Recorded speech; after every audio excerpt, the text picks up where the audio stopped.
जय हिंद भैया और बहनों। आशा करता हूँ कि आप सभी अपने अपने घरों में स्वस्थ होंगे। तो चलिए बच्चों, आज हम षष्ठ पाठ जिसका नाम है जयतु चिरम कल्याणी, इस पाठ को हम पढ़ेंगे। जयतु चिरम कल्याणी का अर्थ है, इस पाठ में पहले मैं आपको बताना चाहता हूँ कि इस पाठ में संस्कृत भाषा, संस्कृत की वाणी को महत्ता दी गई है। अर्थात संस्कृत की वाणी कैसी होती है, उसमें मिठास रहती है, उसमें किस तरह की मिठास रहती है और इस वाणी से हमें क्या क्या शिक्षा प्राप्त होती है। तो ये जो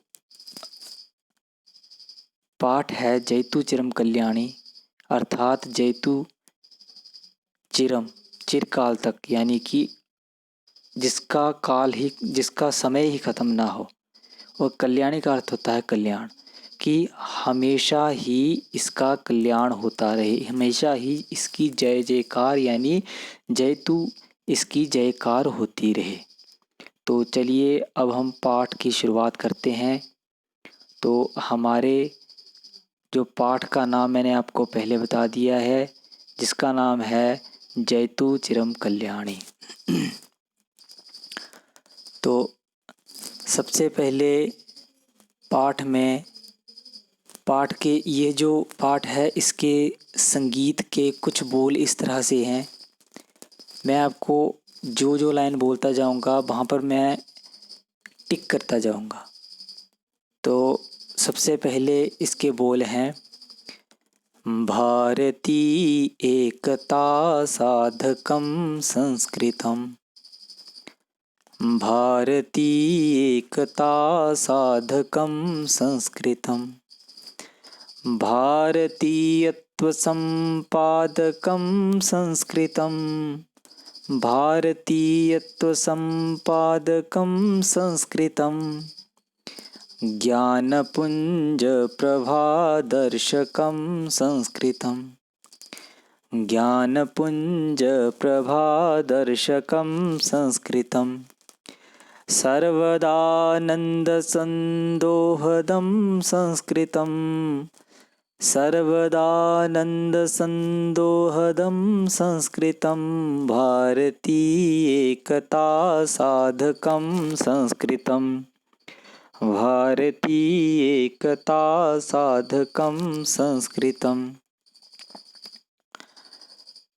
विश्वबन्धुत्वविस्तारकं संस्कृतं।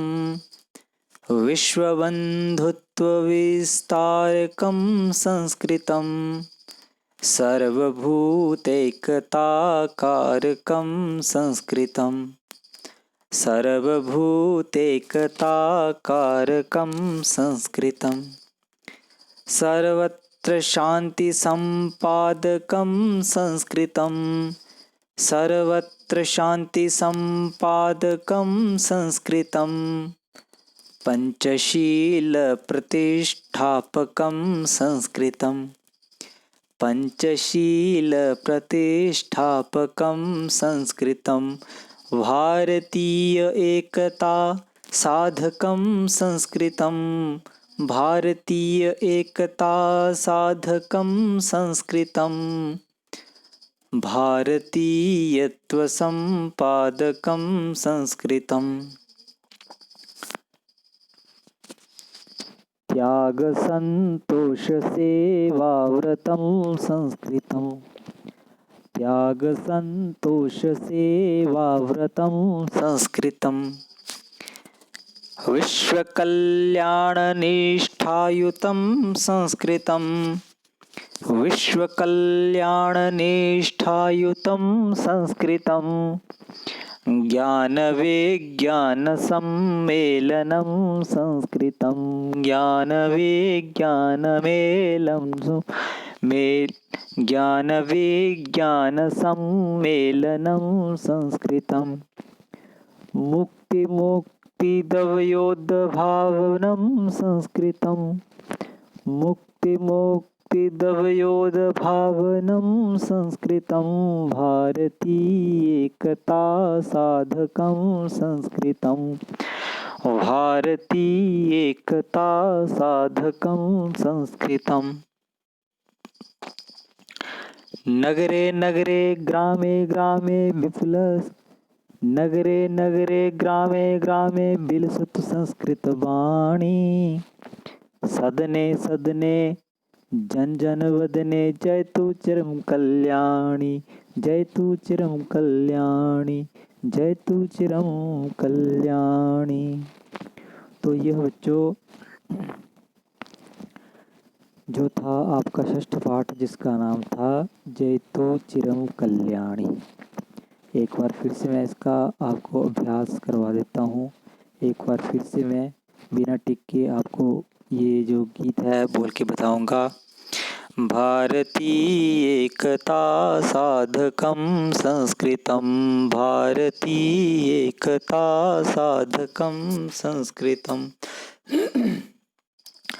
भारतीयत्वसम्पादकं संस्कृतं, भारतीयत्वसम्पादकं संस्कृतं। ज्ञानपुञ्जप्रभादर्शकं संस्कृतं, ज्ञानपुञ्जप्रभादर्शकं संस्कृतं। सर्वदानन्दसन्दोहदं संस्कृतं, सर्वदानन्दसन्दोहदं संस्कृतं। भारती एकता साधकं संस्कृतं। विश्वबन्धुत्वविस्तारकं संस्कृतं, विश्वबन्धुत्वविस्तारकं संस्कृतं। सर्वभूतैकताकारक संस्कृतं, सर्वभूतैकताकारक संस्कृतं। सर्वशान्तिसंस्थापकं संस्कृतं, सर्वत्र शान्तिसम्पादकं संस्कृतं।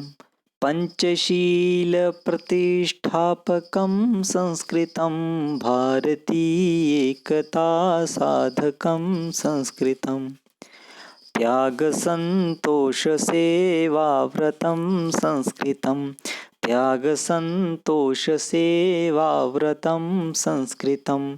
विश्वकल्याणनिष्ठायुतं संस्कृतं, विश्वकल्याणनिष्ठायुतं संस्कृतं। ज्ञानविज्ञानसम्मेलनं संस्कृतं, ज्ञानविज्ञानसम्मेलनं संस्कृतं। मुक्तिदवयोधभावनं संस्कृतं, मुक्तिदवयोधभावनं संस्कृतं। भारती एकता साधकं संस्कृतं। नगरे नगरे ग्रामे ग्रामे विलसतु संस्कृतवाणी। सदने सदने जन जन वदने जयतु चिरं कल्याणी, जयतु चिरं कल्याणी, जयतु चिरं कल्याणी।